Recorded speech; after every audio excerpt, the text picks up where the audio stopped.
So one of the great things about this closet is it's neat and it's organized. And one of the reasons it looks more neat and organized is because there is stuff that is actually being worn in here.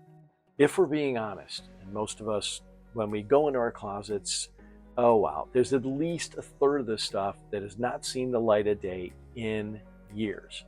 So the challenge though is for some people, it's not hard to look through and say, this needs to, let's donate this. For other people, doing that is like pulling teeth because they just can't part with anything.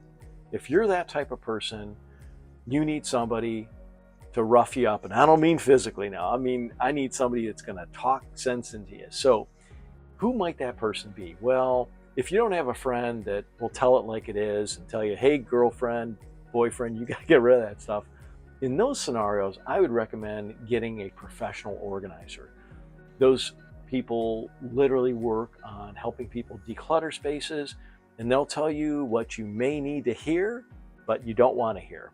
So if decluttering is not your thing and you can't do it, really get help, because you can't have an organized closet if there's just too much doggone stuff you're not wearing. To learn more, go to innovatehomework.com or give us a call 614-545-6888.